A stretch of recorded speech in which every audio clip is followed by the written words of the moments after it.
विनायकपुर की सुबह गांव की लाइफ के आराम से शुरू हुई। आम और बरगद के पेड़ों से छनकर आती धूप, हवा ठंडी और चमेली की खुशबू से भरी हुई थी। नदी चुपचाप बह रही थी। उसका पानी आसमान को रिफ्लेक्ट कर रहा था। खेतों और लोगों दोनों के लिए जिंदगी का सहारा था। लेकिन आज सुबह एक अजीब सी बेचैनी थी। हमेशा की हंसी कम थी और हवा में एक अनकहा टेंशन फैला हुआ था। गांव एक ऐसी डिस्कवरी के किनारे पर खड़ा था जो उनकी प्यारी नदी को डर का सोर्स बना देगी। रामू, एक छोटा लड़का, को नदी के किनारे एक पीपल के पेड़ की जड़ों में फंसी हुई एक डेड बॉडी मिली। डर से जमकर वह गांव के चौक की ओर भागा। उसकी चीखें सुबह की शांति को तोड़ रही थीं। गांव वाले जमा हुए अजनबी की लाश को हॉरर से देख रहे थे। फटे कपड़े, एकदम पीली स्किन। नदी जो कभी लाइफ का सिंबल थी अब डरावनी लग रही थी। पीछे हटो सब लोग, कुछ भी मत छूना, कोई पुलिस को बुलाओ। डेथ शब्द गूंज उठा और डर विनायकपुर में फैल गया। नदी के करंट से भी ज्यादा ठंडा। गांव की शांति टूट गई थी। एक डर की लहर उन पर छाने लगी थी। पुलिस जीप सायरन बजाते हुए पहुंची, गांव की अशांत शांति को तोड़ती हुई। इंस्पेक्टर विक्रम सिंह ने चार्ज संभाला, गांव वालों से सवाल किए और सीन को देखा। यहाँ क्या हुआ?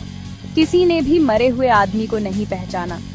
किसी ने कुछ भी अजीब देखा या सुना नहीं था। आदमी के कपड़े एक लोकल आदमी के लिए बहुत अच्छे थे और सीन अजीब तरह से साफ था, जैसे स्टेज किया गया हो। क्या आपने कल रात कोई गाड़ी सुनी? कोई अजीब आवाज? सिर्फ शांति और हिलते हुए सिरों ने उसका जवाब दिया। मिस्ट्री और गहरी हो गई और एक डरावनी मौजूदगी विनायकपुर पर छाने लगी। पोस्टमार्टम से पता चला कि आदमी डूबा नहीं था, वह नदी में जाने से पहले ही मर चुका था। अजीब पंजे जैसे स्क्रैच और चांद जैसे निशान हैं। मैंने ऐसा कभी नहीं देखा। विक्टिम एक शहर का बिजनेसमैन था जिसका कोई दुश्मन नहीं था और विनायकपुर में होने का कोई रीजन नहीं था। लूटपाट को रूल आउट कर दिया गया। उसकी कीमती चीजें अनटच्ड थीं। गांव में अफवाहें फैलने लगीं। डर बढ़ता गया क्योंकि नदी डर की जगह बन गई थी। दरवाजे जल्दी बंद हो जाते थे।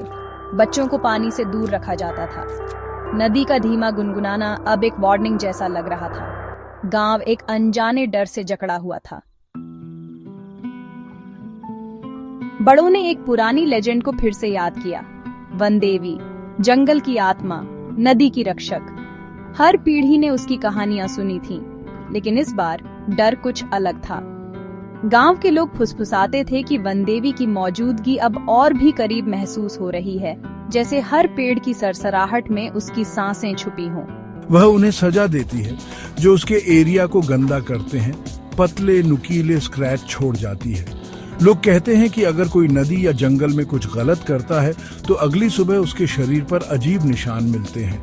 ये निशान सिर्फ चोट नहीं बल्कि चेतावनी माने जाते हैं, जैसे वनदेवी खुद देख रही हो। गांव वालों ने बॉडी पर के निशानों को उसके गुस्से का प्रूफ माना।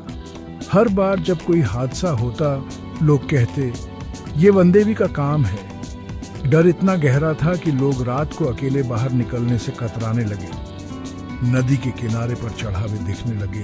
प्रार्थनाएं और ज्यादा डेस्परेट हो गईं और हर परछाई वनदेवी का साइन बन गई। लोग अपने घरों के बाहर नींबू मिर्च टांगने लगे। बच्चों को सख्त हिदायतें दी जाने लगी कि वे नदी के पास न जाएं। गांव की हवा में एक अनकहा डर घुल गया था। इंस्पेक्टर विक्रम ने कहानियों को डिसमिस कर दिया, लेकिन सबूत उसकी सर्टेनिटी को खाए जा रहे थे। हर नए केस के साथ उसकी नींद और बेचैन हो जाती थी। उसे समझ नहीं आ रहा था कि ये सब महज अंधविश्वास है या सच में कोई छुपा हुआ खतरा। लेजेंड क्राइम से बहुत ज्यादा मैच कर रहा था। हर घटना में वही पैटर्न, वही डर, वही निशान। विक्रम के लिए ये सिर्फ एक केस नहीं बल्कि गांव की सच्चाई और मिथक के बीच की जंग बन गया था। मर्डरर इंसान होते हैं, लेकिन यह केस पुराना लग रहा है, जैसे कोई पुरानी दुश्मनी या डर बार बार लौट रहा हो। गांव के लोग कहते हैं यहाँ कुछ अलग है इंस्पेक्टर साहब। गांव का डर एक जिंदा फोर्स बन गया। हर रात जैसे पूरा गांव सांस रोककर सोता था, डरता था कि अगली सुबह किसके घर से चीखें आएंगी। विक्रम जानता था कि उसे यह केस सॉल्व करना होगा इससे पहले कि अंधविश्वास उन सबको खा जाए। उसे समझ आ गया था यह सिर्फ एक मर्डर मिस्ट्री नहीं बल्कि गांव की आत्मा और डर की कहानी है जिसे सुलझाना अब उसकी जिम्मेदारी बन गई थी। डर का सामना करने के लिए डिटरमाइंड होकर इंस्पेक्टर विक्रम ने नदी के किनारे एक रात अकेले बिताई। जैसे ही शाम हुई मैं नदी की ओर चला, हाथ में टॉर्च और रिवॉल्वर लिए। कोहरा घना हो गया, रात शांत हो गई और हर आवाज एम्पलीफाइड महसूस हो रही थी। घंटे तनाव भरी अंधेरे में बीत गए। आधी रात के आसपास एक औरत के रोने की आवाज परछाइयों से गूंजी। मेरा दिल जोर से धड़कने लगा जैसे ही मैं आवाज के पीछे पुराने पीपल के पेड़ तक गया। वहां एक साड़ी में एक औरत, उसकी पीठ मेरी तरफ थी, पानी के किनारे रो रही थी। क्या यह वनदेवी थी या कुछ और? कौन है वहां? जवाब सब कुछ बदल देगा। रोना अचानक रुक गया। रात की नीरवता में एक हल्की सी सरसराहट सुनाई दी। औरत धीरे धीरे मुड़ी।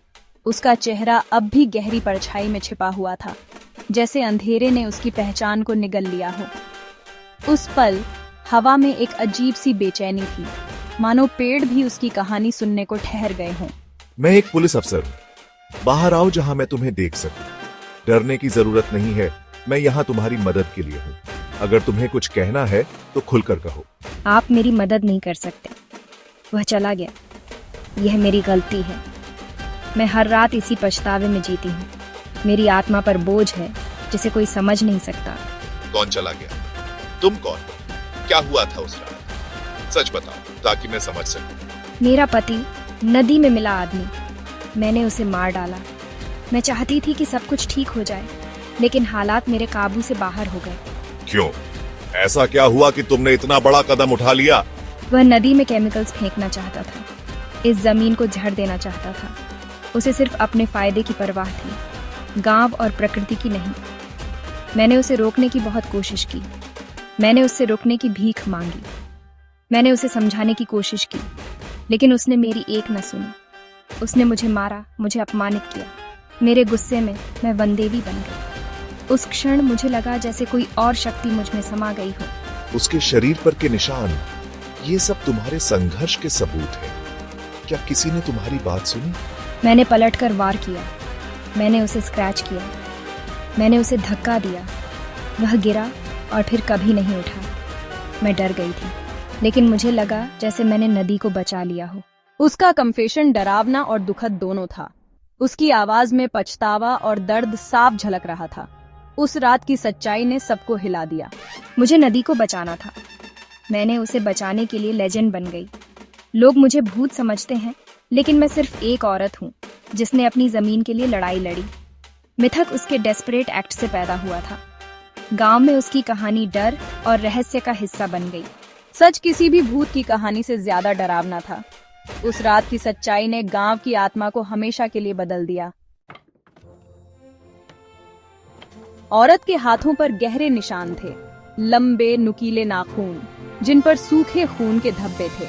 इन हाथों ने न जाने कितनी रातें जागकर बिताई थीं, और हर निशान एक अनकही कहानी कहता था। घावों का सोर्स वही थी जो गांव के लोग समझ नहीं पाए थे। चांदनी रात में जब सब सो रहे थे, उसके हाथों की छाया दीवारों पर डरावनी आकृतियां बनाती थी। उन्हें वनदेवी पर विश्वास करने दो। गांव के लोग डर और श्रद्धा के बीच झूलते रहे। हर रात वे आग के चारों ओर इकट्ठा होकर दुआ करते ताकि वनदेवी उनकी रक्षा करे। औरतों की आंखों में डर था, लेकिन उनके होंठों पर प्रार्थना थी। वे मानते थे कि वनदेवी की नाराजगी से नदी का पानी भी खून बन सकता है। उनका डर नदी को बचाएगा।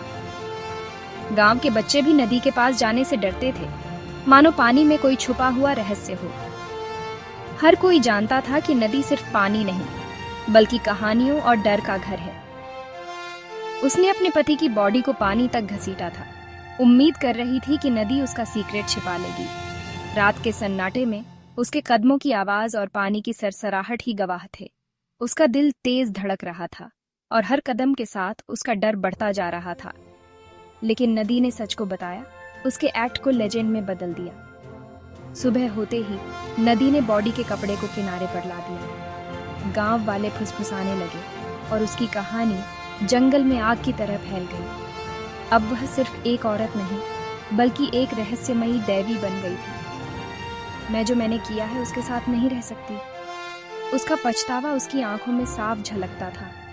हर रात वह अपने किए पर रोती थी, खुद को माफ नहीं कर पाती थी। उसकी आत्मा पर बोझ था और वह जानती थी कि उसका सच कभी उजागर नहीं होना चाहिए। मेरी जगह अब नदी के साथ है। उसने ठान लिया था कि उसका अंत भी उसी नदी में होगा जिसने उसके राज को छुपाया और उजागर किया।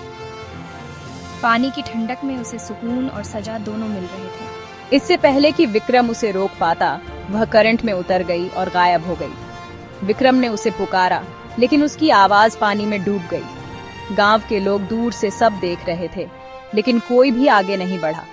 नदी ने उसे अपना लिया, शांत और हमेशा के लिए। पानी की सतह पर अब सिर्फ सन्नाटा था और उसकी कहानी नदी की गहराइयों में समा गई।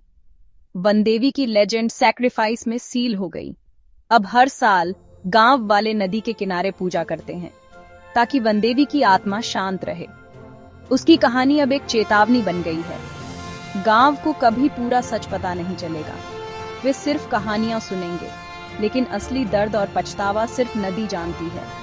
नदी ने अपने सीक्रेट्स रखे और उसकी गहराई में अब भी वो राज छुपे हैं जिन्हें कोई कभी नहीं जान पाएगा।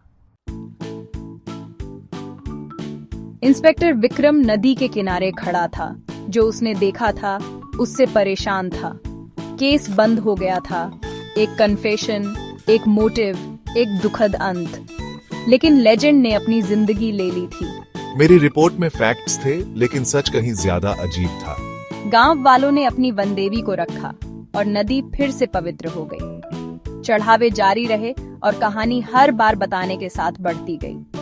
क्या वह एक आत्मा थी या एक औरत जो एक मिथक बन गई? विनायकपुर का एनिग्मा बना रहा, किसी भी पुलिस रिपोर्ट से ज्यादा गहरा।